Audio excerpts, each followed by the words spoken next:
할렐루야, 사랑하는 성도 여러분, 반갑습니다. 여러분, 이제 일상 가운데 또 주중, 또 여러분 잘 보내셨는지 모르겠습니다. 너무 수고 많이 하셨고, 수고한 내 자신에게도 이렇게 토닥토닥 해주세요. 수고했다라고. 그리스도인으로 세상에 살아간다는 것, 고생과 수고가 따를 수밖에 없습니다. 여러분, 그것을 바울의 고백처럼 이상히 여기는 것이 아니라, 당당하게, 또 의연하게 그것을 받아들이면서 또 말씀의 힘을 얻어서 그 힘으로 주님 만나는 그 순간까지 잘 달려가시는 저와 여러분 되시면 좋겠고요. 매일 성경을 읽는 여러분들이 그런 성도들이라 저는 믿습니다. 또한 이 영상을 시청하면서 더 큰 힘을 또 여러분 경험하시면 좋을 것 같습니다. 오늘은 이제 시편 54편부터 61편인데요. 오늘 읽는 부분은 비슷한 분위기 속에서 계속해서 이어지더라고요. 그러니까 다윗이 어떤 관계 속에서의 그 상처들 우리도 흔히 경험할 수 있는 것이죠.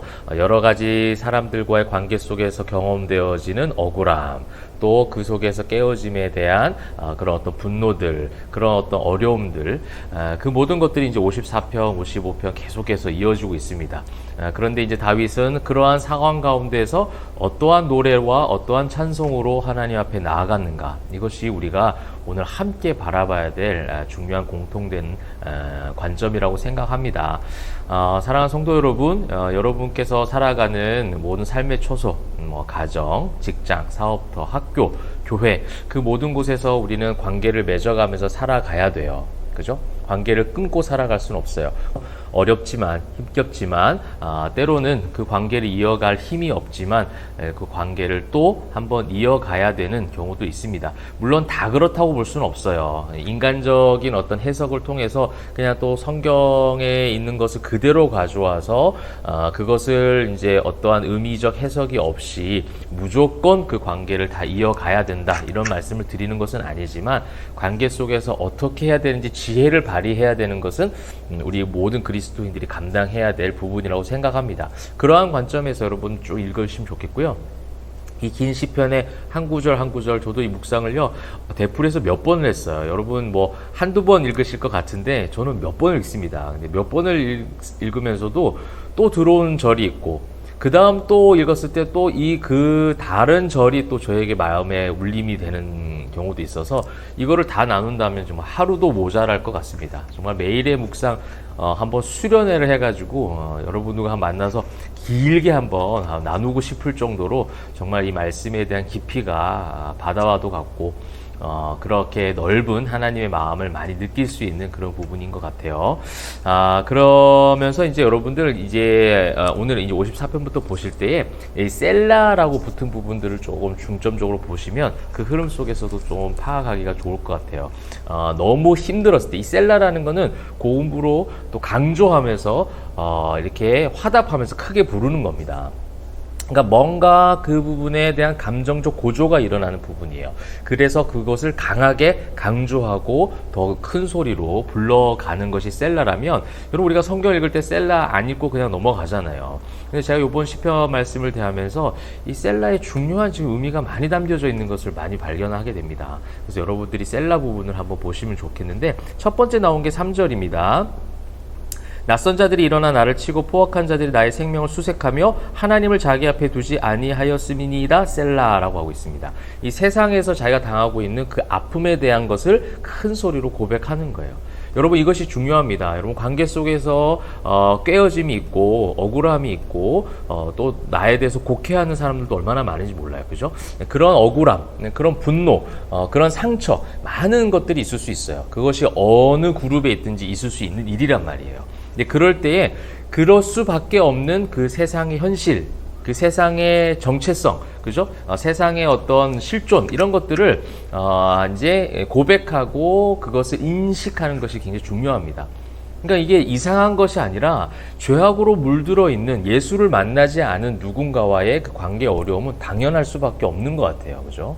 예수가 없는데 또 바꿔서 말하면 예수를 믿는다라고는 종교인이라고 하면서도 똑같이 그런 세상과 똑같은 행동들을 하면서 그 관계가 깨어지고 그 관계가 소원해지고 그 관계가 허물어지는 것을 얼마나 많이 보게 됩니까? 이러한 세상의 현실에 대한 또 세상의 어떤 상황에 대해서 셀라라고 부르면서 부르는 이 다윗의 고백처럼 여러분도 하나님 앞에 고백하고 부르짖는 게 중요해요. 다윗은 모든 상황 속에서 하나님 앞에 부르짖고 있어요. 그 부르짖음에 대한 응답이 있든 없든 간에 그 응답에 대한 확신과 믿음을 가지고 하나님 앞에 나아가고 있다는 거예요. 이것은 무슨 말이냐면 나의 이 문제를 해결하여 주옵소서라고 시작된 부르짖음이지만 그 부르짖음 속에서 그 모든 문제가 해결되기 이전에 마음의 평안을 얻는 게 다윗의 신앙이에요. 그러니까 하나님과의 관계 속에서 들어가고 있다는 거예요. 종교적인 그냥 어떤 주문을 외우듯이 그냥 청구서를 내미들지 그냥 그런 어떤 종교적 잘못된 기도가 아니라 하나님 앞에 철저하게 나아가고 있는 거예요. 아파서 왔어요. 그래서 이 문제가 해결되기 위해서 왔어요, 하나님께. 그래서 부르짖는단 말이에요. 근데 그 모든 문제가 해결되기 이전에 이미 그는 하나님을 송축하고 있다는 거예요. 이미 그는 하나님의 보호하심에 대해서 확신하고 있고요. 자기의 영혼의 확정됨을 찬양하고 높여드리고 있다는 것이 다윗의 온전한 하나님과의 관계 속에 있었다라는 증거가 되는 것입니다. 사랑하는 성도 여러분, 관계 깨어짐 가운데 관계가 해결되길 원하십니까? 그래서 하나님 앞에 나아가십시오. 그런데 해결이 되는 것만 생각하는 것이 아니라 그 속에서 하나님과의 관계를 한번 맺어보시라는 거예요. 그래서 하나님과의 관계로 회복이 되어질 때 그 인간적 관계의 깨어짐도 어떻게 내가 감당해야 되는지 그 속에서 아마 지혜가 생겨날 거라고 믿습니다. 그래서 그런 관점으로 오늘 전체 성경을 읽으시면 좋겠어요. 55편 셀라도요, 내가 멀리 날아가서 광야에 머무르. 나의 지금 상황이에요. 관계의 깨어짐 때문에 내가 이렇게 내몰림을 당하고 어려운 일을 당하고 있다라는 거예요. 그렇지만 22절 네 짐을 여호와께 맡기라. 그가 너를 붙드시고 의인의 요동함을 영원히 허락하지 아니하리로다. 하나님께서 붙드실 것이라는 믿음의 확신을 지금 고백하고 있잖아요. 이 문제가 해결된 게 아니에요, 지금.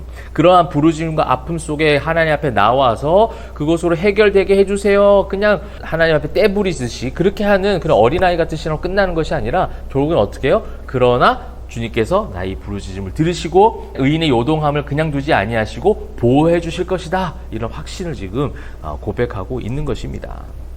56편에도 그들이 종일 내 말을 곡해하며 그렇게 곡해하고 힘들게 하는 그런 일들이 있다라는 거예요. 저도 목회를 하면서 뭐 그런 경우들을 경험을 해봤지만 이것이 왜 괜찮아지고 의연할 수 있느냐, 그것이 이제 57편의 어떤 고백인 것 같아요. 57편의 고백을 보면 내 영혼이 주께로 피하되 주의 날개 그늘 아래서 이 재앙들이 지나가기까지 피하리이다. 주의 날개 아래 있기에 주님께서 나의 모든 것을 감찰하고 알고 계시기에 괜찮다라는 거예요. 근데 이 고백이 또 어떻게 가능해집니까? 다시 56편으로 돌아오시면 8절에 보시면 나의 유리함을 주께서 계수하셨사오니, 주님께서 다 계산하고 계신다. 세밀하게 계수하셨다는 건 세밀하게 나에 대해서 감찰하고 알고 계신다는 거예요. 여러분, 관계 깨어짐 속에 곡해함을 받은 것 때문에 억울하고 분노가 일어날 만한 상황들, 그래서 아무도 나를 알아주지 못하는 것 같은 그 억울한 상황 속에서도 지금 알고 계시는 분이 누구라는 거예요? 우리 주님이시라는 겁니다. 이것을 다윗은 만족하고 있었습니다. 그렇기 때문에 그런 억울함이 있었지만 6절에 57편 6절로 돌아오시면 내 영혼이 억울하도다. 내 앞에 웅덩이를 팠으나 자기들이 그 중에 빠졌도다. 셀라. 이렇게 이제 하면서 뭐라고 7절에 고백하냐면 하나님이여 내 마음이 확정되었고 확정되었사오니 내가 노래하고 내가 찬송하리로다. 내 영광아 깰지어다. 여러분, 저는 57편의 이제 마지막으로 이 말씀을 오늘 이 부분을 마무리하면서 처음에 57편 맨 위에는 내 영혼이 주께로 피하되 내 영혼이 사자들 가운데 살며 영혼이 하다가 이제 7절에 와서 하나님이여 내 마음이 확정되었다는 고백과 함께 8절에 내 영광아 깰지어다 이렇게 얘기하고 있습니다. 저는 여기서 중요한 연결점이 있다고 생각해요. 우리가 신앙을 관념적으로 생각을 해서 신앙적으로 어떠한 생각을 해야 되고 어떠한 말을 해야 되는지를 너무 잘 알아요. 그런데 어떤 상황이 발생하면 그래서 그것을 종교적인 어떤 관념으로, 종교적 어떤 체계로 내가 배운 학습된 대로 반응을 해버리는 거죠. 그런데 여전히 내 전 인격은 그렇게 들여지지 않고 있는데 말이죠. 그러니까 예를 들면 그런 거예요. 이 관계가 깨어졌어요. 관계가 너무 깨어져서 힘든데 원수를 사랑하라, 영혼을 사랑하라 해서 내가 사랑하겠습니다라고 고백하는 거예요. 겉으로 보기에는 굉장히 좋은 어떤 종교인인 것 같습니다. 신앙인인 것 같아요. 그러나 마음속에는 해결된 게 없어요. 계속 억울해요. 계속 분노가 일어나요. 계속 생각할수록 미움과 시기와 질투가 일어나는 거예요. 이게 뭐예요? 완벽하게 신앙인으로서 하나님과의 관계 속에서 회복된 게 아니라는 겁니다. 그래서 저는 57편 이 변화가 굉장히 중요하다고 생각합니다. 내 영혼아 깰지어다, 내 영혼이 주님께 피합니다. 그러고 나서 그가 고백할 때는 내 영광아, 이 영광이라는 히브리어 자체가 내 모든 전 인격을 다 담아서라는 뜻을 갖고 있는 거예요. 사랑하는 성도 여러분, 저는 시편을 읽는 우리의 모든 이 시간 속에 우리의 전 인격적인 변화가 찬송으로 노래로 회복되기를 소망합니다. 그냥 입술로 노래하는 자 되지 않고 찬송하는 자가 되길 소망해요. 비파와 수고마 깰지어다, 내가 새벽을 깨우리로다. 내 영광이, 내 전 인격적 변화가 일어날 때 내가 깨어나는 거예요. 새벽에 일어나는 건 굉장히 힘있게 발돋움하는 어떤 모습을 연상시키죠.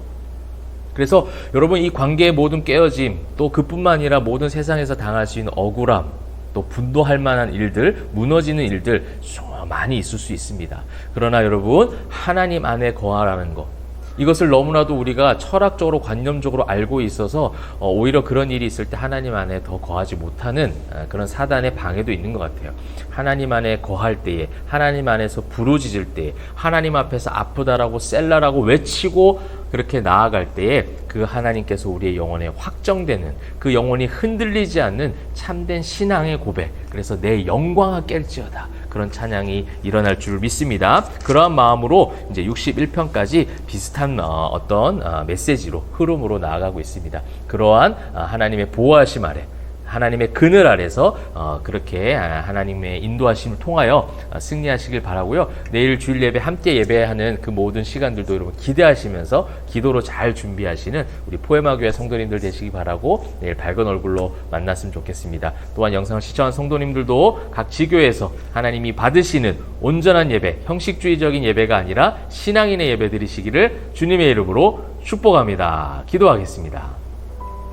사랑과 은혜가 풍성하신 하나님, 하나님 안에 거함이 가장 큰 축복임을 고백합니다. 우리의 영혼이 힘겨울 때가 있습니다. 관계 깨어짐으로 인해서 억울하고 분노가 일어날 만한 일들도 많이 있습니다. 그러나 주님이 계수하신다 하셨으니 그 주님 믿고 우리의 영혼이 확정되는 은혜 허락하여 주시옵소서. 감사드리며 살아계신 예수 그리스도의 이름으로 기도합니다.